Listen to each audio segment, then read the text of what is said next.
түсіре алады, яғни ойдан да шығарып белгілі бір роман, сондай повестер жаза алады деген сөз, бұл филология. Немесе ақындардың көбісі филологияда оқиды.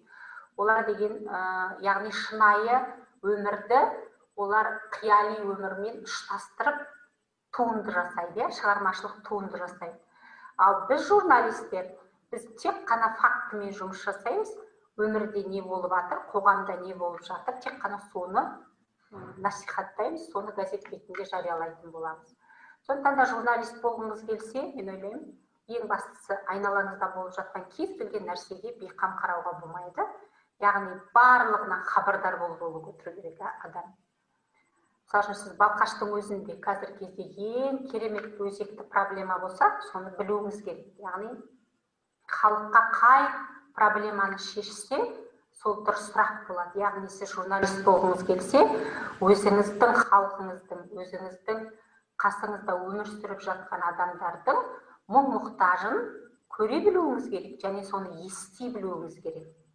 Сол кезде ғана сіз мықты журналист боласыз. Яғни біз журналистер деген бұл ұлттық мүддеге қызмет етеміз, мысалы мен журналист болып өзімнің әке-шешемнің проблемасын шешпеймін, немесе өзімнің проблемамды шешпеймін, яғни мен өзімнің ұлтымның, халқымның проблемасын шешемін.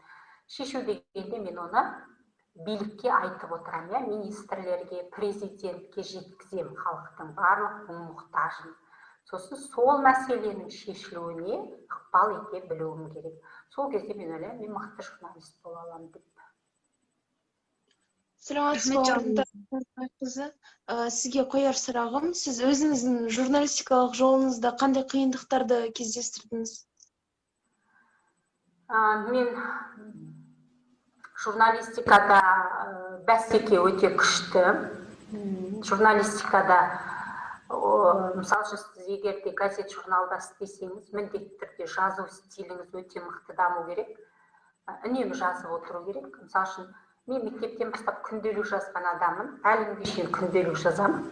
Яғни күнделікті 5-6 абзац дейміз ғой енді, 5-6 абзац міндетті түрде жазып отырамын. Өйткені жазу дегеніміз, кім Әл-Фарабидің сөзі бар, жазу машығы ол сізге Құдайдан берілмейді. Ол дегеніміз күнделікті әдет дағдыдан қалыптасады. Күнделікті 2 абзац өз ойыңызды қағазға түсіріп отырсаңыз, сіз мықты жазатын боласыз. Яғни үнемі жаттығу керек. Яғни газет журналға бару керек болса, ол жақта міндетті түрде мықты жаза білу керек. Телевидениеге барғыңыз келсе, өте мықты сөйлеу керек. Сөйлеу техникаңыз өте мықты болу керек. Сосын сіздерге айтатын дикция, интонация өте күшті болу керек. Оған кәдімгідей арнайы оқу керек. Одан кейін мультимедиалық журналист болсаңыз, ол жерде технология керек. Сондықтан да мен журналист болған кезде ең бастысы, бір енді керемет қиналдым деп айта алмаймын. Өйткені мен таза журналистердің несінен шықтым, ішінен шықтым, арнайы кәсіби білім алдым, 5 жыл бойы оқыған адамның журналистикаға. Бізді бәріне бейімдеді. Мен мысалы үшін 3-ші курста жүрген кезде Жас Алаш газетіне бардым. Жас Алаш газетіне барып, тұңғыш рет жаңағы республикалық газетке өзімнің мақаламды жариялаған адаммын. Өте үлкен табысты болды менің ол мақалам. Одан кейін университет бітіргеннен кейін мен өзімді Қазақ радиосына бардым. Қазақ радиосына барып, радио журналист болып көрдім. Радио журналист болдым. Ол жерде де кішкене радиода қиналдым. Қиналған кезде менің дауысымды қойды. Арнайы режиссерлар тұрады ол жерде. Режиссерлар менің дауысымды қойып берді. Қалай сөйлеу керек, дикциямды, интонациямды радио қойып берді.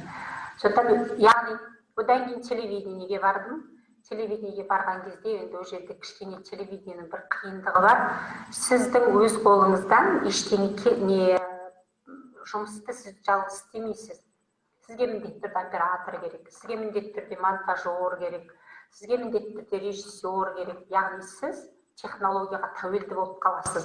Газетте істесеңіз, мысалы маған тапсырма береді, мақаламды жазамын, келем, кетіп қаламын. Радиода солай.